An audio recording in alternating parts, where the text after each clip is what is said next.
Jean-Frédéric Hugel, je fais partie de la 13e génération de la famille Hugel, à Rigvire.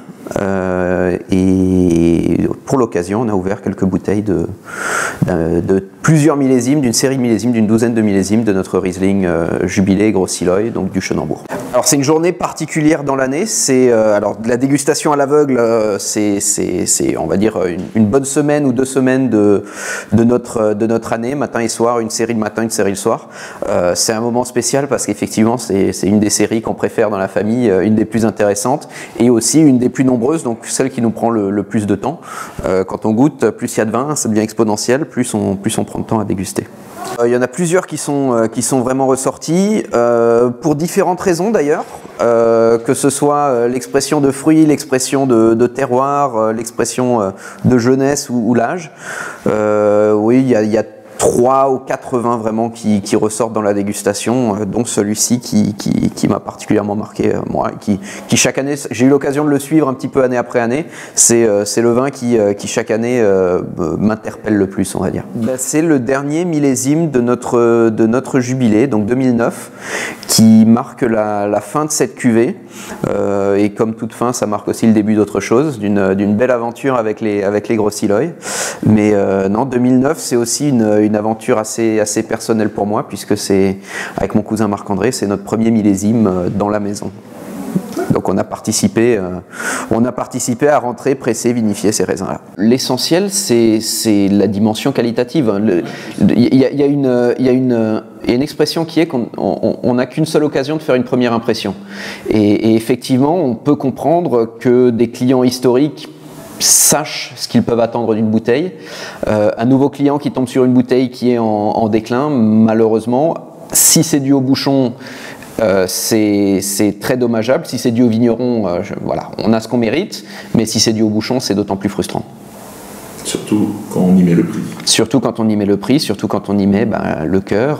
Voilà, pour nous, le fait de mettre énormément d'attention, de soins, chaque année, on se fait une dégustation à l'aveugle pour connaître le potentiel qualitatif de chaque bouteille.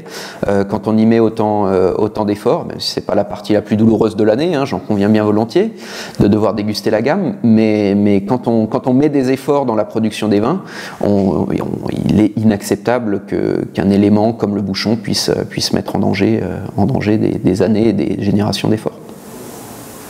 Parce qu'on a beaucoup expérimenté, parce qu'on a rencontré des soucis sur le bouchage. Alors le souci que tout le monde a en tête sur le bouchage, c'est le goût de bouchon, ce qui est déjà un élément dommageable pour le vin, mais relativement évident.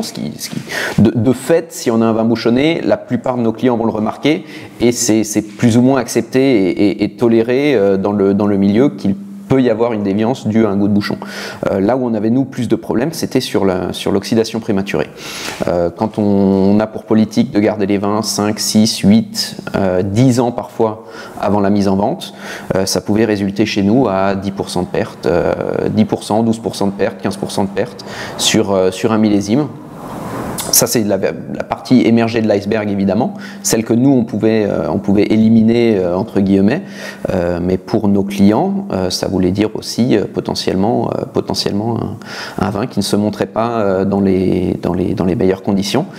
Et voilà, je pense aucun corps de métier, aucune industrie, aucun milieu n'accepterait que 10% de ces produits ne soient endommagés ou ne se montrent pas dans des bonnes conditions. Et après de nombreuses années d'essai, c'est Diam qui nous a permis d'avoir... C'est autant une question de qualité que de régularité. Le fait de pouvoir garantir que les vins d'un millésime se goûtent comme ils doivent se goûter et que la différence se fasse sur les millésimes, les terroirs et les vins en eux-mêmes plutôt que sur le bouchon, qui est par nature aléatoire, c'est une source de tranquillité qui est pas négligeable.